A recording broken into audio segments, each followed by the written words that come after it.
Bakit mo naman sinabi kay Dondon na gusto mo meet si Chris? Sabi ni Dondon sa akin, dead na dead sa'yo. Gusto lang makilala.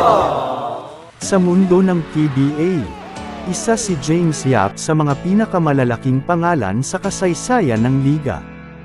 Two-time Most Valuable Player of the Conference. Four-time Finals MVP. Seven-time PBA Champion. At kilala bilang Big Game James. Dahil sa kanyang mga clutch plays at mga game-winning shots. Pero sa likod ng mga championship rings at karangalan, may isang kwento ng pag-ibig na dumaan sa matinding unos, sakit, at sa huli, nagbigay sa kanya ng bagong simula.